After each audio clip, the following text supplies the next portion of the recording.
क्लैब्यम वास्मगमः पार्थ नैतत्त्वयि उपपद्यते क्षुद्रम हृदय दौर्बल्यम त्यक्त्वा तिष्ठ परंतप. म्हणजे हे तुझा क्लिबपणा जो आहे, नपुंसकपणा जो आहे, दुबळेपणा जो आहे, त्या दुबळेपणाला तू शरण जाऊ नकोस. तुला शोभत नाही. नैतत्त्वयि उपपद्यते, तुला हे शोभत नाही.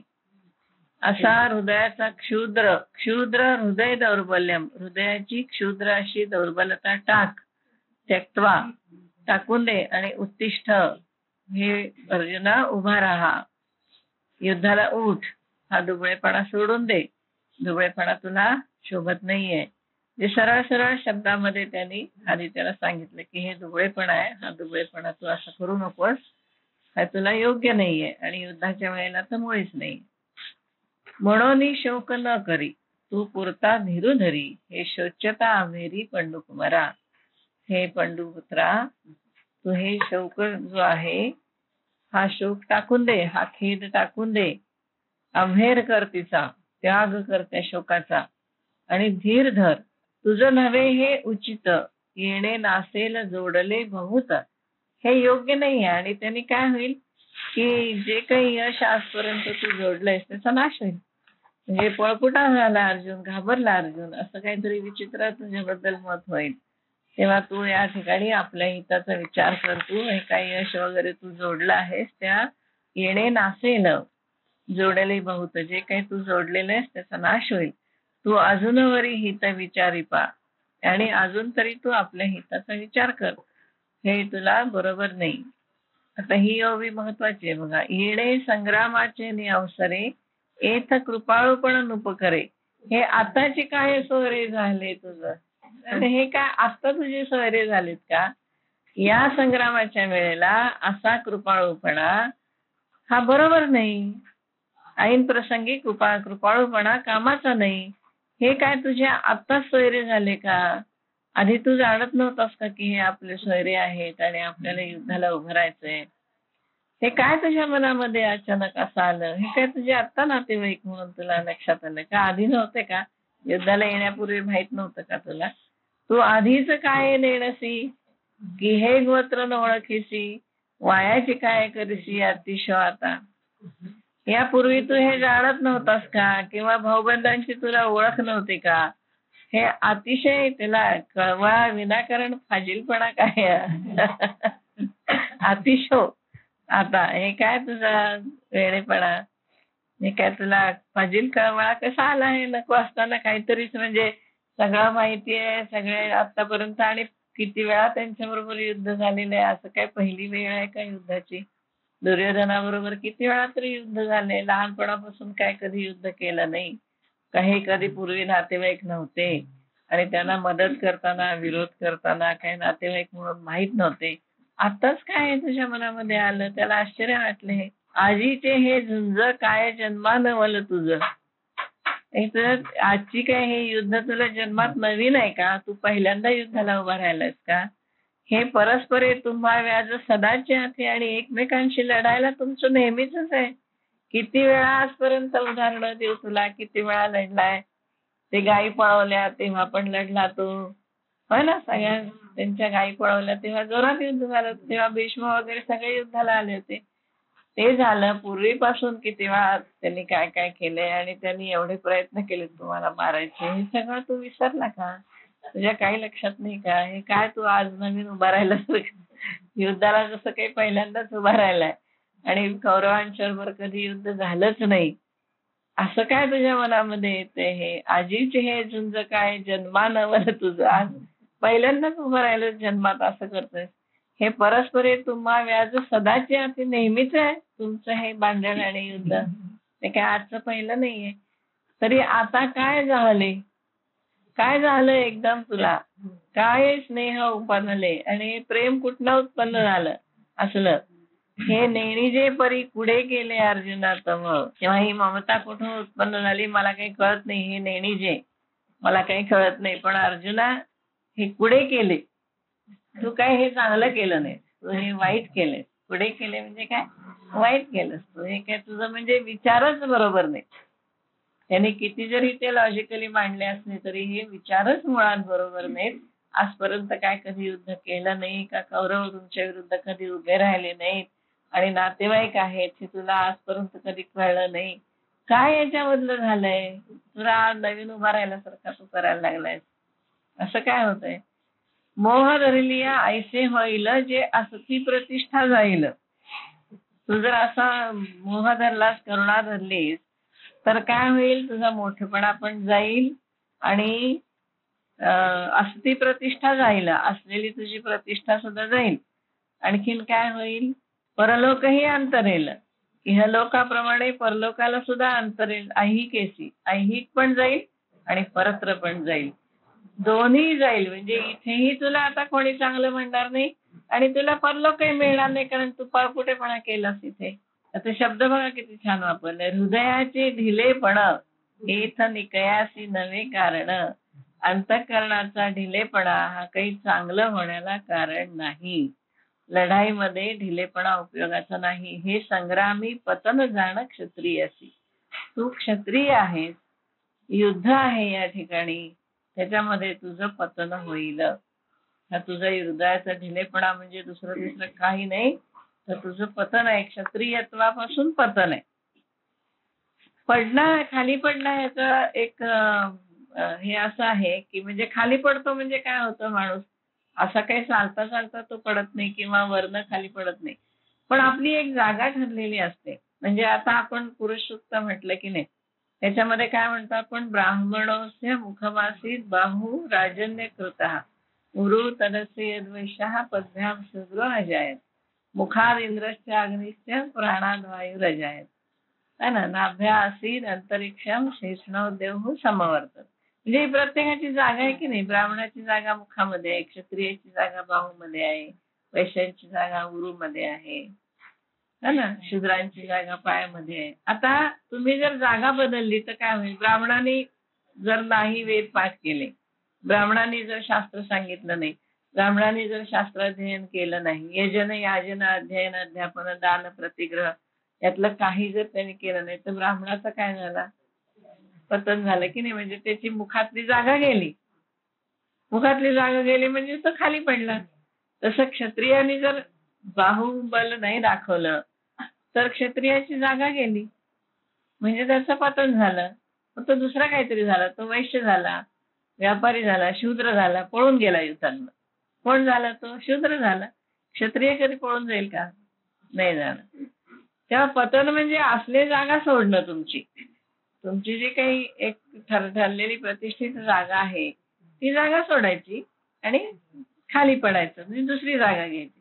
आता क्षत्रियाचा ब्राह्मण झाला विश्वामित्रांसारखं तर गोष्ट वेगळी, पण क्षत्रियाचा वैश्य शूद्र झाला तर पडला तो खाली. तेव्हा असं उपयोगाचं नाही, पतन होईल तुझं. म्हणजे तुला कोणी क्षत्रिय म्हणणार नाही. जो तू क्षत्रिय आहेस आज, अर्जुन हा क्षत्रिय आहे, तर क्षत्रतेज तुझं निघून जाईल. क्षात्रतेज गेलं की तू काही क्षत्रिय राहिला नाहीस, म्हणजे तुझं पतन होईल. हे संग्रामी पतन जाणं क्षत्रियासी ऐसेनी तो कृपावंतू नाना परी असे शिकवितो. हे ज्ञानेश्वर महाराज म्हणतात. अशा प्रकारे तो कृपावंत, त्या कृपाळी श्रीकृष्णाने अर्जुनाला अनेक प्रकारे बोध केला, शिकवलं त्याला. हे ऐकून पंडूसुतू काय बोले, हे त्याने ऐकलं. ऐकल्यानंतर पुन्हा तो स्वतःच काही अजून सोडत नाहीये. तो म्हणतो की हो ना ते ढिला झालेला, एकदा ते जे गेलंय त्याचं ते लवकर काही त्याला भरून येत नाहीये. अर्जुन म्हणतो कथम भीष्ममहं संख्ये द्रोणांच मधुसूदन ईशुभी प्रतियोत्स्यामी पूजार्हौ हरिसूदन. म्हणजे भीष्म आणि द्रोण यांना या युद्धामध्ये मी कसा युद्ध करू, त्यांना ईशुभी बाणांनी त्यांना प्रत्युत्तर कसं देऊ, कारण हे कसे आहेत, पूजार्ह आहेत, पूजा करण्यासारखे आहेत भीष्म द्रोण. हे त्यांना मी कसं बाण मारू, त्यांना प्रत्युत्तर कसं देऊ, वगैरे नाही, बरोबर नाही असं मला वाटतं. देवा हे येतुले वरी बोलावे न लगे अवधारी. आता तुझी चित्ती विचारी संग्राम हा, तूच विचार कर म्हणतो मला. अर्जुन म्हणतो देवा हे काही तुझं बोलणं बरोबर नाही, हा ना, इतकं काही बोलण्याचं कारण नाही. आधी तूच विचार कर की हा संग्राम आहे का, हे युद्ध होऊ शकतं का? जे आमचे पूजा करण्याजोगे आहेत त्यांच्यावर बाण मारणं, हे युद्ध होऊ शकतं का, याचा तूच विचार कर.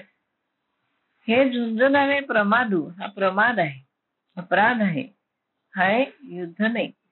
हा अपराध आहे आमचा.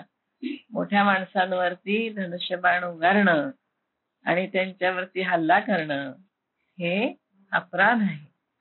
हे युद्ध नव्हे. हे तू याला युद्ध म्हणतोय, पण माझ्या दृष्टीने हे युद्ध नाही आहे, अपराध आहे.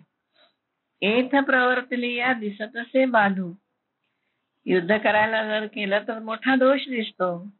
हा उघडा लिंगभेदू ओढवला. उघड उघड थोरांच्या उच्छेदाचं कृत्य आहे.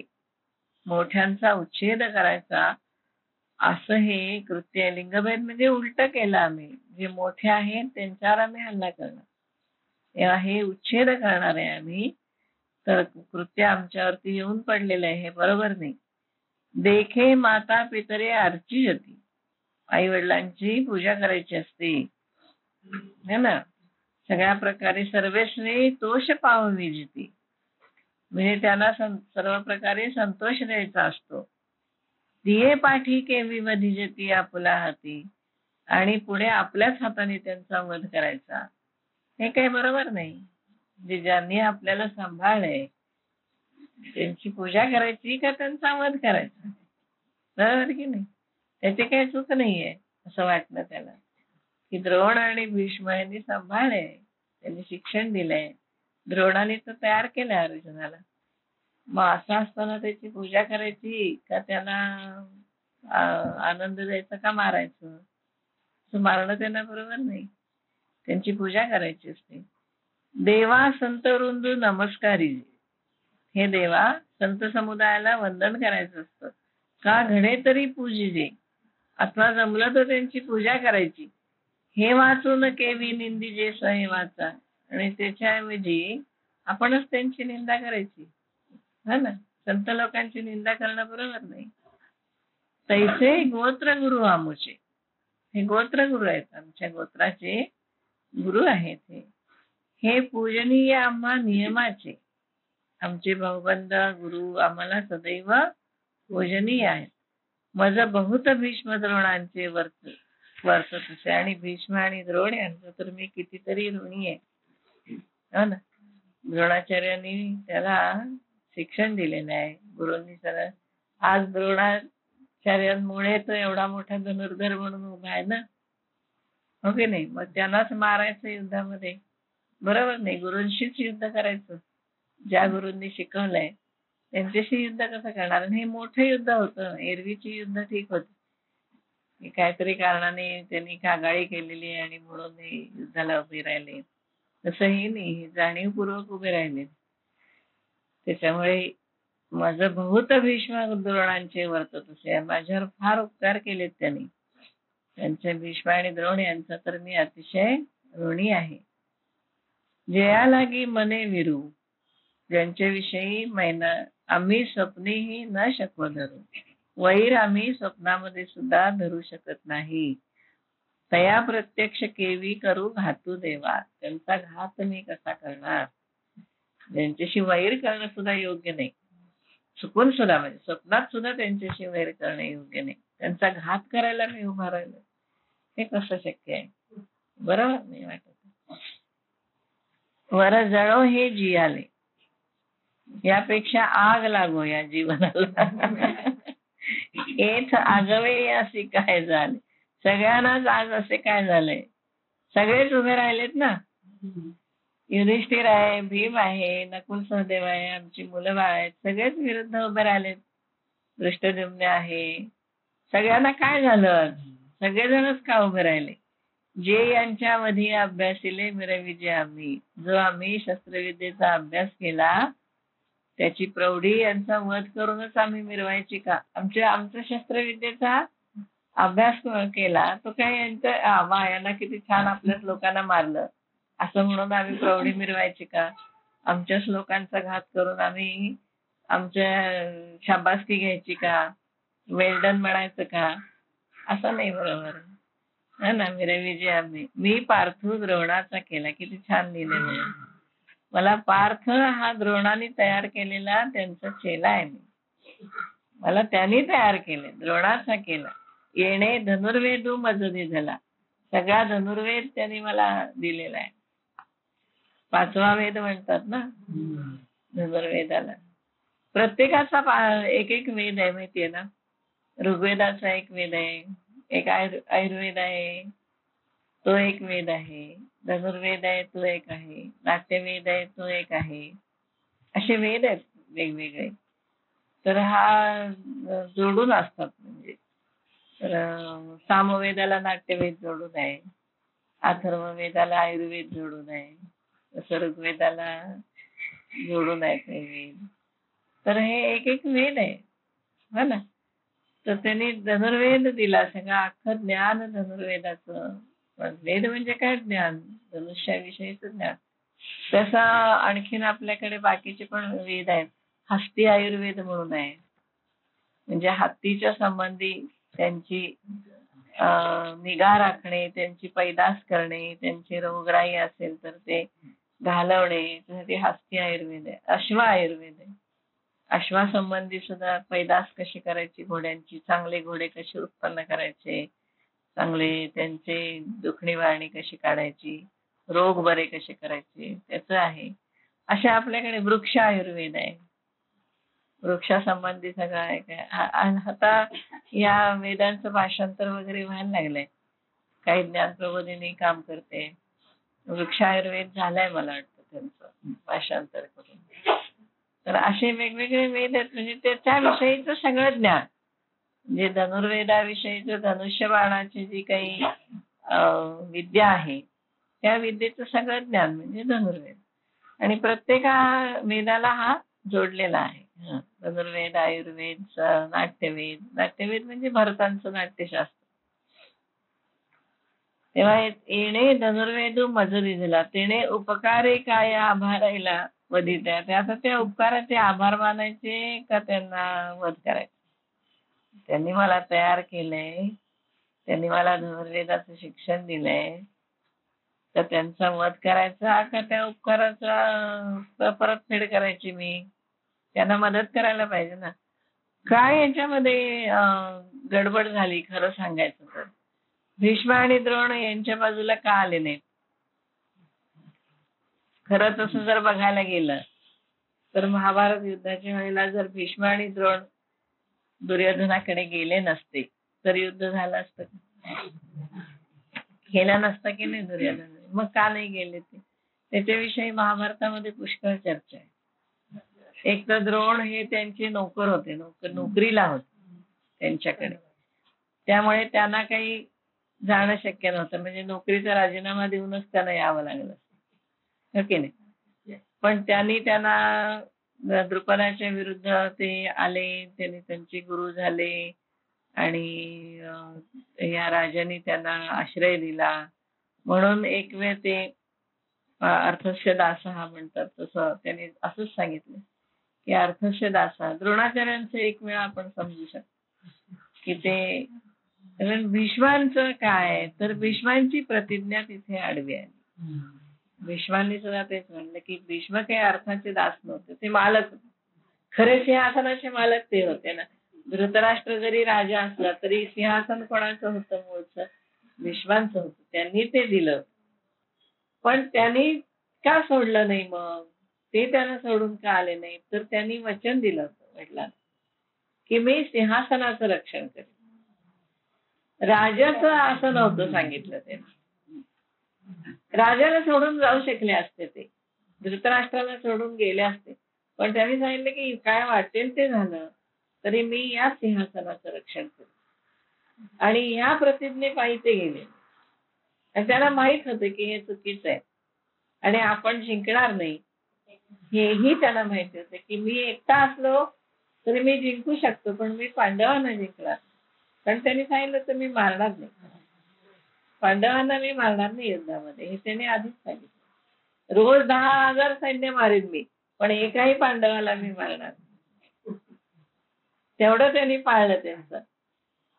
पण सिंहासनाला प्रोटेक्शन म्हणून ते आलेले खरं म्हणजे असं कुठेतरी त्यांची बांधिलकी होती. म्हणून महाभारतामध्ये जेव्हा अशी चर्चा होते की प्रमुख व्यक्तिरेखा कोण आहे महाभारताची, तर श्रीकृष्ण आहे, त्याच्यानंतर युधिष्ठिर आहे आणि त्याच्यानंतर भीष्म आहे.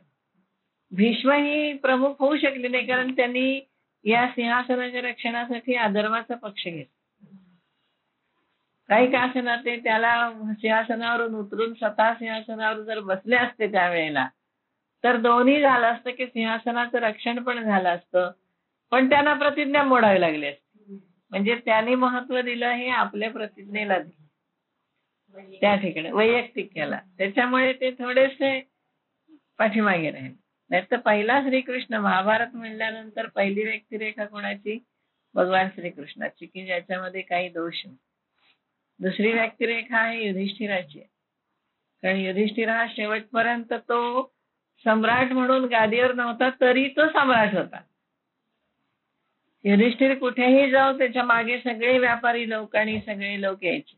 तो वनवासात गेला होता तिथे सुद्धा हस्तिनापुरातून सगळे व्यापारी सगळे उद्योगधंदा करणारे लोक सगळे युधिष्ठिराबरोबर होते. सगळं राज्याच्या राज्य हालत होतं. म्हणजे तो सम्राटच राहिला पहिल्यापासून शेवटपर्यंत, जरी राजा सिंहासनावर अभिषेक झालेला नसला तरी सुद्धा.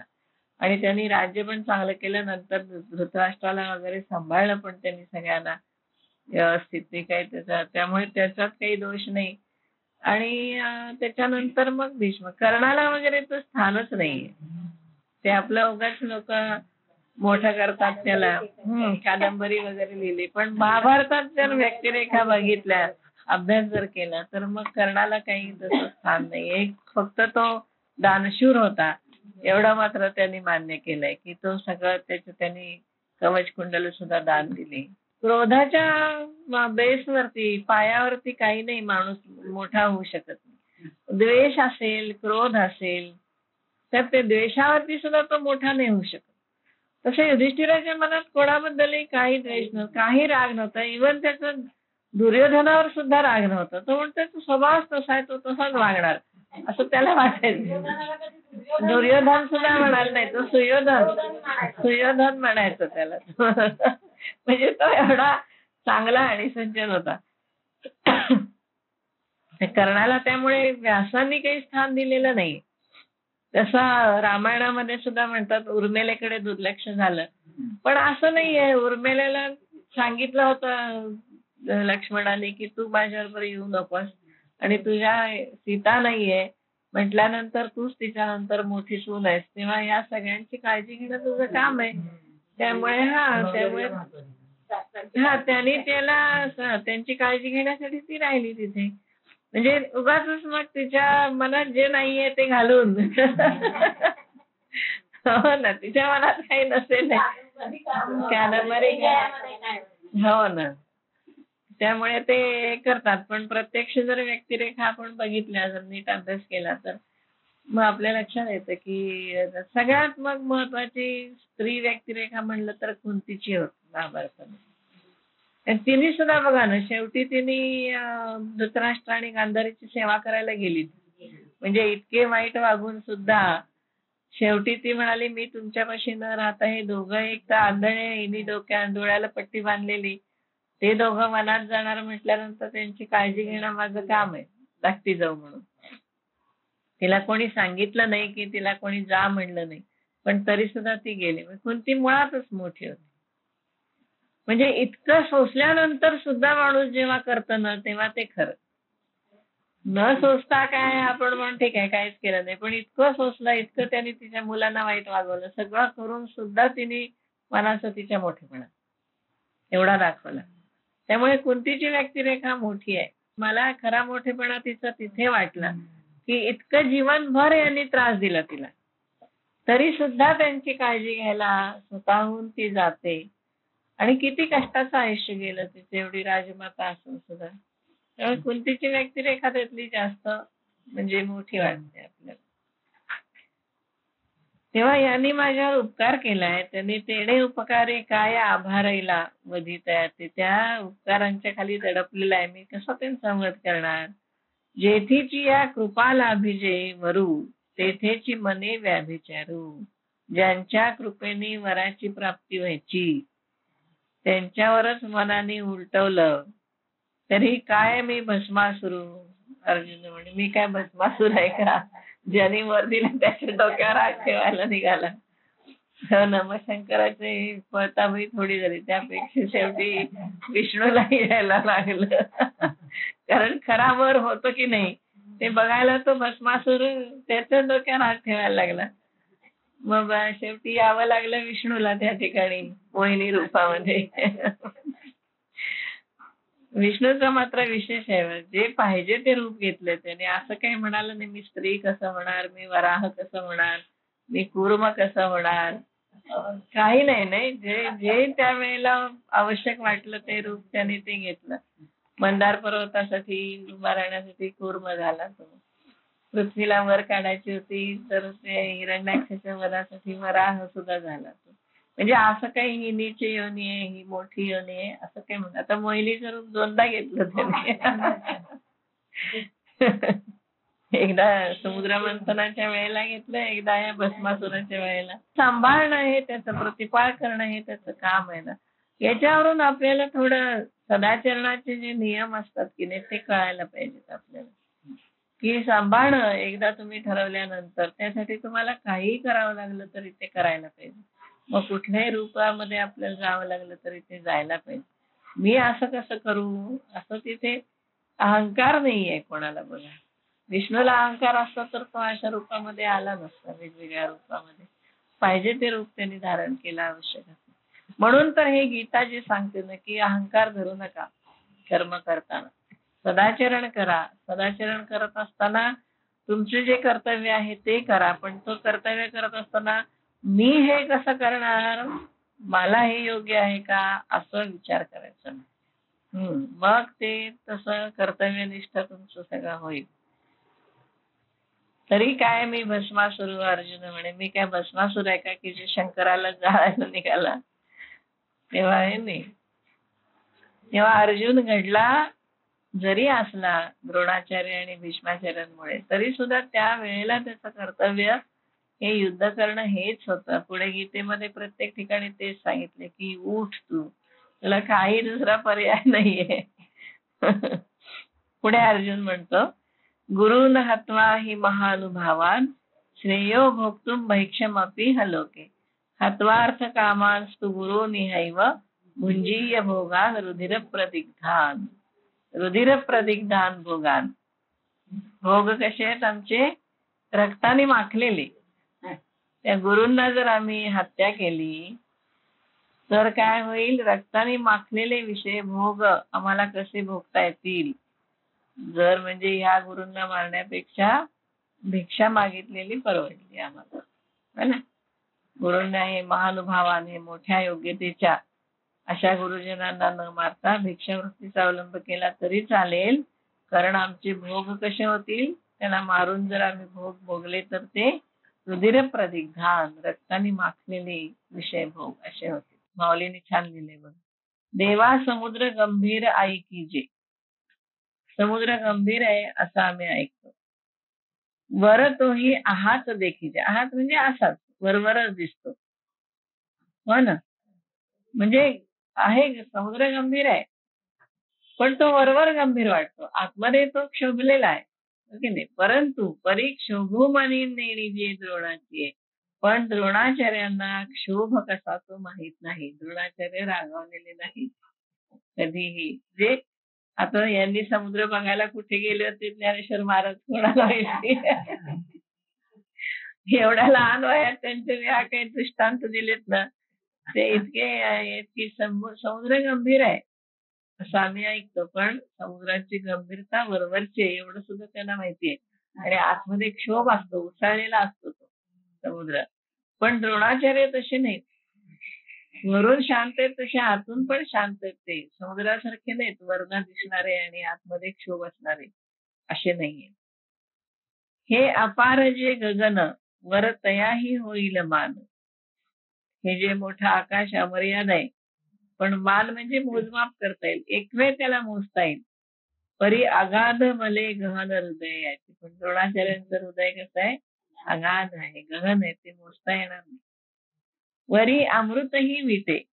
अमृत एक वेळ विटेल, खराब होईल, की काळवशे वज्र फुटे. वज्राचा सुद्धा काळाच्या योगाने फुटून जाईल, वज्र भंगेल. वज्र म्हणजे न भंगणार ना खरं. हिऱ्याला सुद्धा वज्र म्हणतात, हिरा सुद्धा भंगत नाही तसा. त्याला घाव घातला तर तो फुटत नाही हिरा. त्याचं ते खरं आहे तेच आहे ना. म्हणजे हिऱ्याचा खरा खास जो आहे, परीक्षा जी आहे त्याचीच आहे की तो ऐरणीवर ठेवला तरी फुटत नाही. पण काळाच्या योगाने एखाद्याच वज्र सुद्धा फुटू शकेल. परी मनोधर्मून लोटे करविला हा. पण द्रोणाचार्यांच्या मनामध्ये विकार उत्पन्न करण्याचा कसाही प्रयत्न केला तरी त्या अविकारी राहतात. ते कधीही असे विकारी होणार नाहीत. स्नेहालागी माये म्हणिपे ते किरू होय. ममता आईनेच करावी असं म्हणतात. परी कृपा ते मूर्त आहे द्रोणीये. पण आईच्या पेक्षा सुद्धा द्रोणाचार्यांची कृपा मोठी आहे. म्हणजे त्याला ते सगळं आठवत आहे ना की ते कसे आहेत, काय आहेत. स्नेहालागी माये म्हणिपे ते किरू होय. मोठी आहे आई स्नेहाच्या बाबतीमध्ये. ममता आईनेच करावी असं म्हणतात. पण कृपा ते मूर्त आहे द्रोणीये. पण द्रोणाचार्यांच्या ठिकाणी ममता ही मूर्तिमंत आहे. आईपेक्षा जास्त ममता आहे त्यांच्यापाशी. हा कारुण्याची आदी. दयेचे माहेरघर आहे ते. सकळ गुणांचा निधी, सगळ्या गुणांचे भांडार आहे. विद्या सिंधू निरवधी, विद्येचा अमर्याद सागर आहे. अर्जुन म्हणे. म्हणजे द्रोणाचार्यांचं वर्णन बघा कसं केलंय. खरोखर ते मोठे होते, चांगले होते, पण त्यांच्या मनात द्रुपदाबद्दल वैर होत. काही ना काहीतरी दोष हा दिसतो आपल्याला. कारुण्याची आदी, सकळ गुणांचा निधी, विद्या सिंधू निरवधी. अर्जुन म्हणे कारुण्याचे सागर आहेत ते, सगळ्या गुणांचा सागर आहेत आणि विद्या सिंधू, विद्येचा सागर आहे. असे हे अमर्याद सागर आहे असं अर्जुन म्हणतो. हा येणे माने महंत, त्याला महंत म्हणतात. समर्थाने महंत शब्द वापरलाय की नाही. महंताजवळ काय काय गुण असायला पाहिजेत ते आपल्याला याच्यावरून कळतं की हा महंत आहे. त्याला विद्या आहे, करुणा आहे, गुणनिधी आहे, त्यांना ममता आहे, त्याला म्हणायचं महंत. वरी आम्हालागी कृपावंतो. म्हणजे ते मोठे तर आहेतच आहेत, पण आमच्यावर यांची विशेष कृपा आहे. माझ्यावर त्यांचं विशेष प्रेम आहे. त्यांनी ठरवलं होतं ना की अर्जुनाला सगळ्यात श्रेष्ठ धनुर्धर करायचं. त्यासाठी एकलव्याचा अंगठा मागितला त्यांनी, कारण त्यांची मग तो मोठा झाला असता. पण त्यांची प्रतिज्ञा होती की मी अर्जुनाला सगळ्यात मोठा धनुर्धर करेन म्हणून. आता सांग पायेथ घातू चिंतू येईल. तेव्हा असं असताना त्यांच्या घाताची कल्पना तरी माझ्या मनामध्ये येईल का? कसा घात करू मी त्यांचा? आणि घात होणार हे तर नक्कीच. युद्धामध्ये सगळे जाणार, याला काही दुसरा पर्यायच नव्हता. ऐसे हे रणी वधावे, मग आपण राज्य सुख भोगावे. ते मना नये आघवे जीव. जेव्हा आशा हे इतके मोठे आहे, त्यांच्यावर आमच्यावरती त्यांची कृपा आहे, अशांना युद्धात मारायचं आणि मग आपण राज्य सुखाचा उपभोग घ्यायचा, हे माझ्या अंतःकरणापासून मनामध्ये सुद्धा येते. विदेशी म्हणजे अगदी जीवात जीवात सुद्धा माझ्या कुठे येत नाहीये की असं काही आपण करू शकू. हे येणे माने दुर्धर.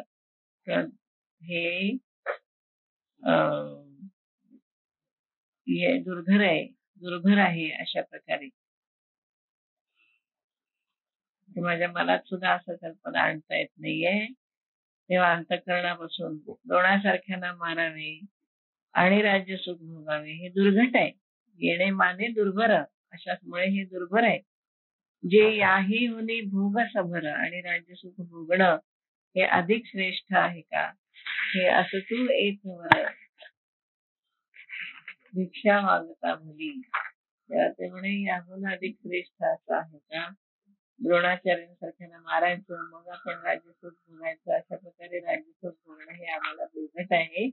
आणि याच्यापेक्षा श्रेष्ठ इंद्रपदासारखे जरी भोग मिळाले तरी ते ठीक आहे. आम्हाला ते द्रोणासारख्यांची हत्या करून नको, यापेक्षा भीक मागितलेली बरी. नको आम्हाला हे.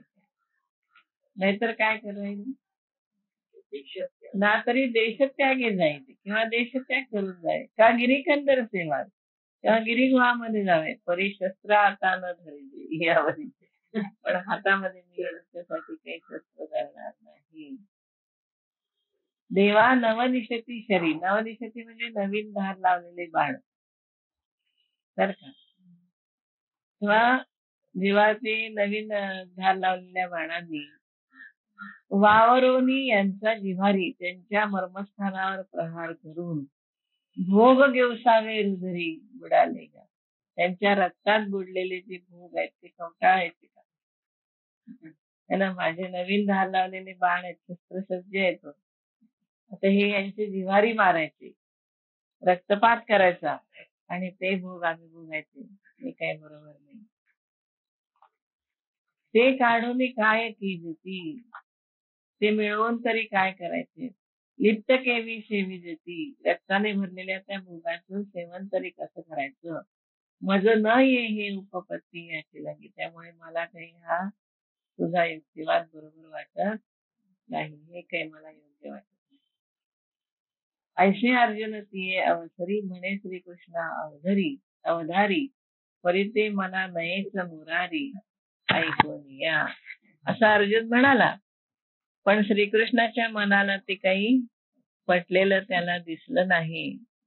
ऐकलं त्यांनी तो काय म्हणतोय, पण त्याचा चेहरा बघितला आणि त्याच्या लक्षात आलं की काहीतरी गडबड आहे. श्रीकृष्णाच्या चेहऱ्यावरून तरी आपला युक्तिवाद त्याला पटलाय असं वाटत नाहीये.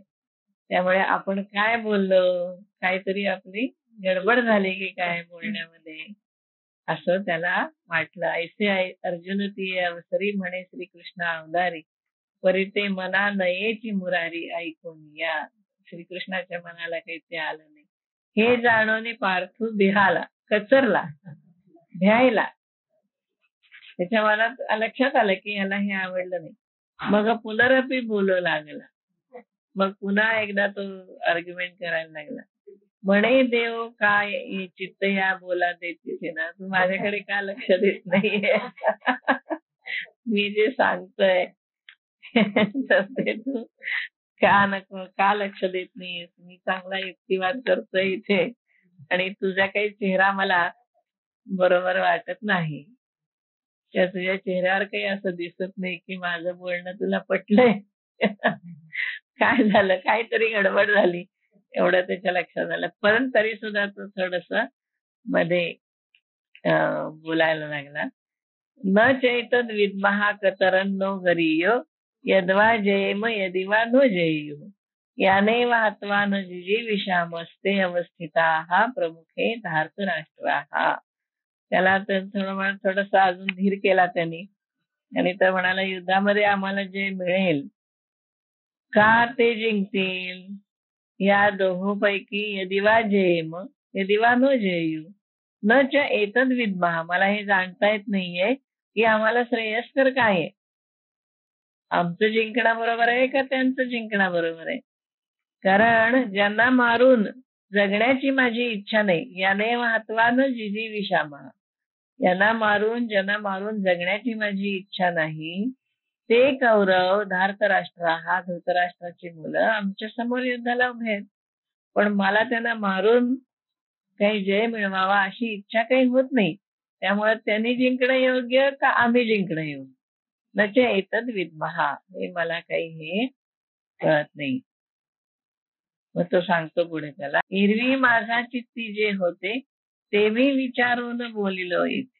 बाकी माझ्या मनात जे काय होतं ते मी स्पष्ट बोललेलं आहे.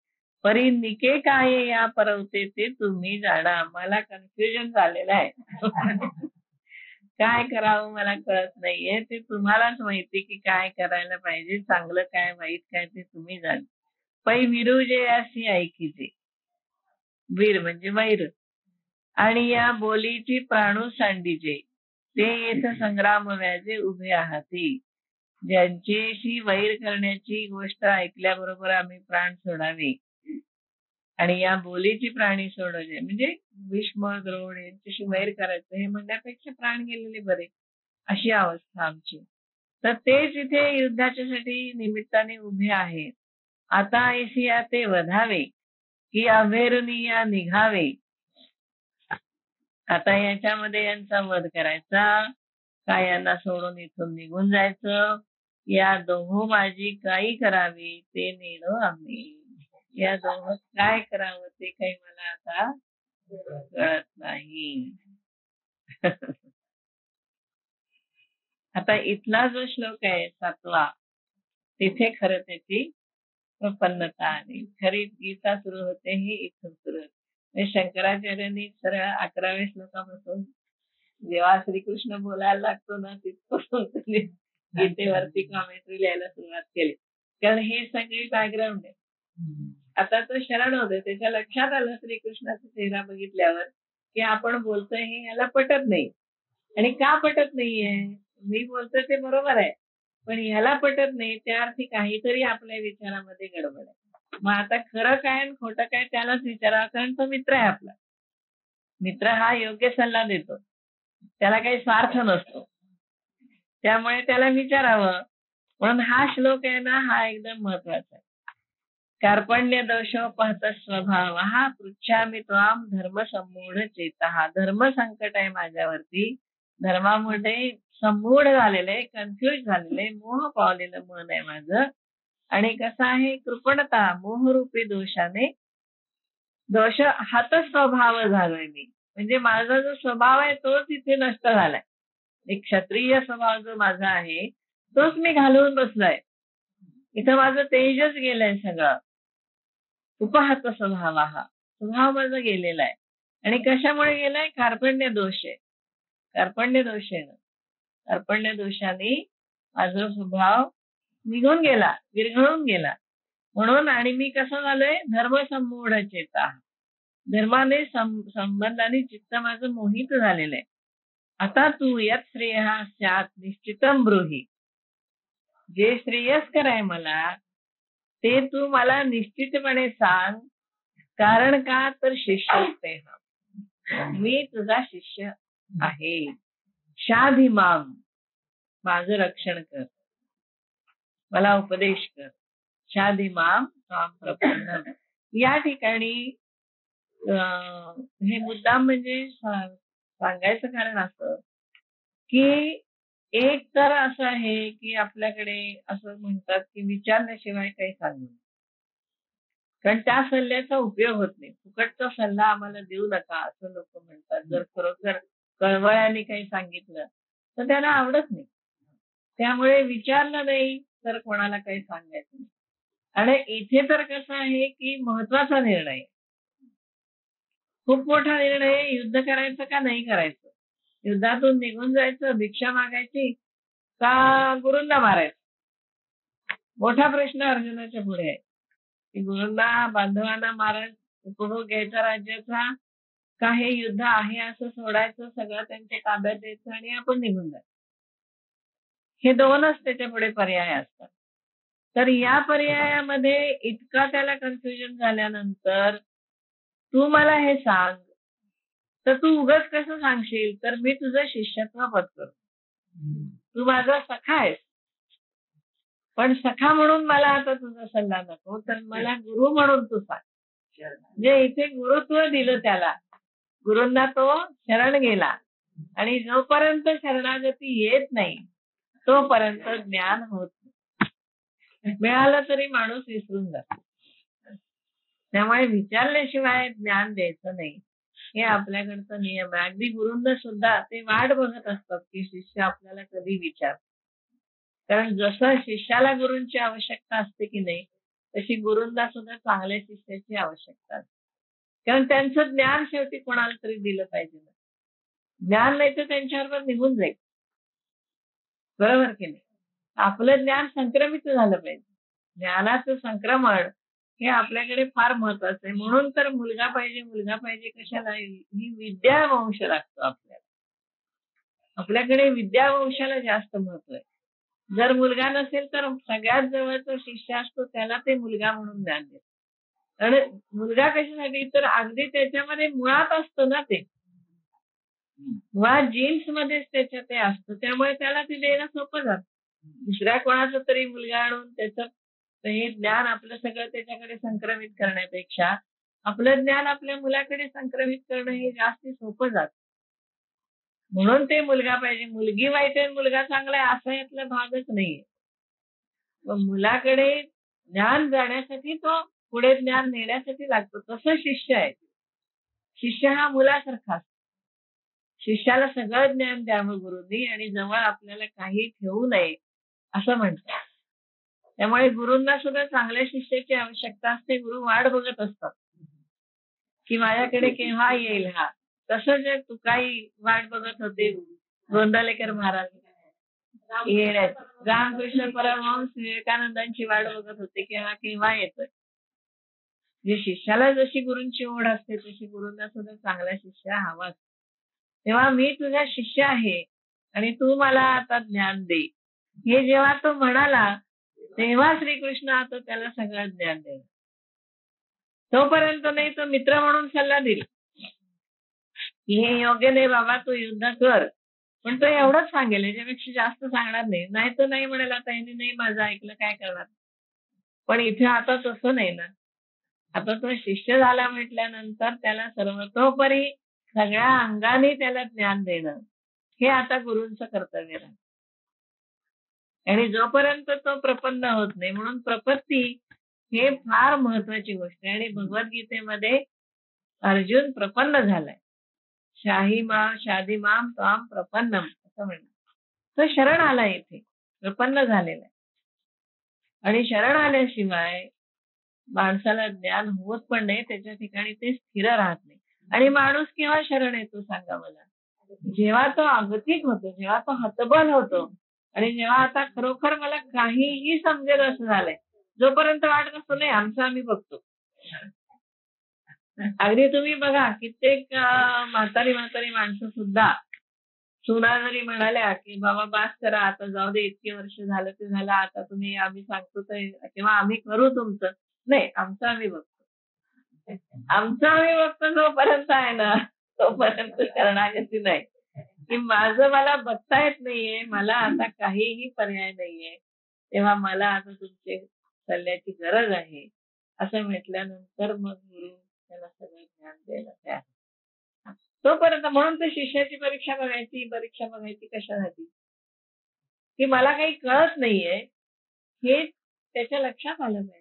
मला कळतंय आणि मला हे एवढी गोष्टीची माहिती आहे मला एवढ्या प्रश्नाचं फक्त उत्तर द्या असं म्हटल्यानंतर मग ते म्हणतात मला आलं तर मी देईन कारण तुझी तयारी आहे मग मी काय तुला सांगणार असं. म्हणून शिष्यस्तेहम शाधीमाम त्वाम प्रपन्नम हे खरं म्हणजे महत्वाचं.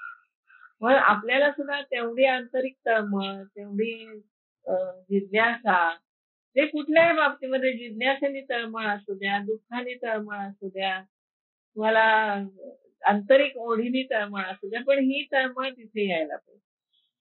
तळमळ झाल्याशिवाय प्रपन्न झाल्याशिवाय ज्ञान नाही. त्यामुळे गीतेला सुद्धा शरणच गेलं पाहिजे की मला हे ज्ञान मिळालं पाहिजे की आपल्याला ठीक आहे आपल्याला त्याचा अवलंब करता येईल अगर नाही येईल मी म्हणते जाऊ दे. अगदी काय आपण अर्जुनासारखे झालं पाहिजे आणि आपल्याला गीता सगळी जगता आली पाहिजे असं मी व्यक्ती सोडून देऊ. पण निदान गीतेला शरण तरी जायला पाहिजे की नाही मला हे ज्ञान होणं आवश्यक. काय श्रीकृष्णाने सांगितलं ते मला कळायला पाहिजे.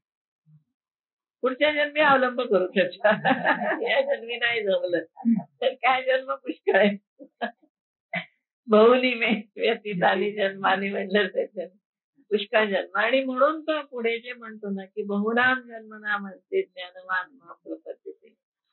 मला नेहमी त्या ठिकाणी शंका येते की बहुनाम जन्मना म्हणते का लगेच का नाही. सद्य मुक्ती पाहिजे. आता ज्ञान झालं ना आता मुक्ती पाहिजे. बहुनाम जन्मना म्हणते असं श्रीकृष्ण का म्हणतो का लवकर मुक्ती देत नाही. तर ही तळमळ जोपर्यंत आपल्या अंतःकरणामध्ये निर्माण होत नाही जोपर्यंत आपण सर्व बाजूनी त्याला शरण जात नाही तोपर्यंत ज्ञान होत नाही. कारण कुठेतरी आपला अहंकार असतो की नाही मला हे माहित आहे, मला हे येतंय, मला हे अमुक आहे, मला फक्त त्यातली एवढीच माहिती पाहिजे. असं असेल तोपर्यंत सर्वांगाने होणार नाही. ज्ञान होतं पण जे मुळात पाहिजे ते होत नाही.